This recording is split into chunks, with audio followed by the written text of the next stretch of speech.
Bonjour à tous, on se retrouve pour une nouvelle position et ici nous sommes en finale avec tour cavalier pion contre tour et fou. Les blancs vont gagner dans cette étude. Est-ce qu'ils vont amener leur pion à dame? Certainement, en tout cas peut-être qu'ils vont mater ou gagner du matériel. Le pion est à une case de fer dame, mais évidemment il est protégé, hein, la case de promotion est protégée par la tour. En plus le roi noir est assez près. Donc ici, il y a un échec, hein, on décale le roi en faisant échec à la découverte, mais le roi noir va aller en F7 pour attaquer le pion et en même temps contrôler la case de promotion.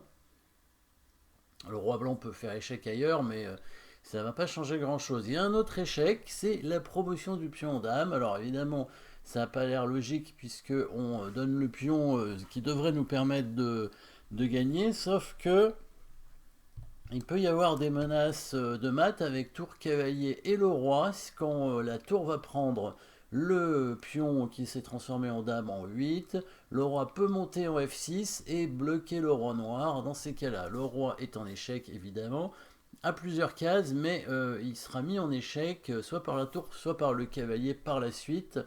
On peut remarquer un réseau de maths. Si le roi par exemple vient en H7, on fait tour G7 échec, roi H6, cavalier F5 échec, roi H5 et tour G5 mat. Dans cette variante là, après roi H7, voilà un mat classique ici avec tour et cavalier. Alors si évidemment s'il va dans le coin, il y a tout de suite cavalier G6 mat, hein, bien sûr. Et un autre mat qu'on retrouve souvent avec tour et cavalier, c'est cavalier F5 ici, roi H5 et tour G5 mat, voilà, protégé par le roi ici, la tour et le cavalier qui donne mat. Ça c'est un schéma de finale assez classique. Donc s'il vient en H7, ça marche pas. S'il vient, alors il reste F8 ou H8, ça change rien, hein, F8 ou H8, on fait quand même cavalier G6. Donc là, roi G8, hein, c'est comme s'il allait en F8, il y avait roi G8. Et ici sur roi H7, évidemment, on va le mater simplement avec tour H3 et tour H8 mat. Il reste donc plus que roi G8. Et comment on va le mater? Alors comment on va le mater ici? Si le cavalier donne échec en E5 avec idée sur roi F8 de donner mat en D7, le roi va revenir où il était et on n'arrive pas à le mater. Donc pour le mater, il faudrait mettre le cavalier en E7 plutôt, comme ça il ne peut pas aller sur la colonne H à cause du mat en H3.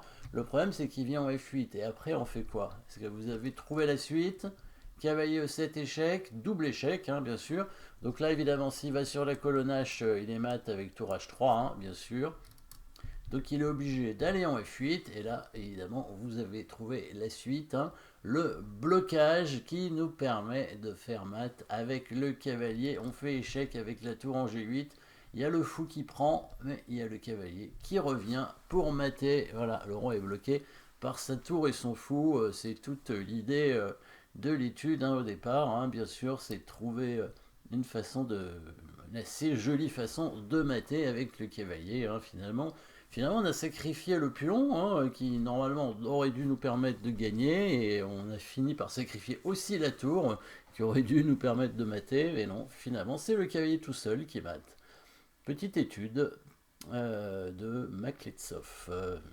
Voilà, merci d'avoir suivi cette position. N'oubliez pas de vous abonner, et à très bientôt.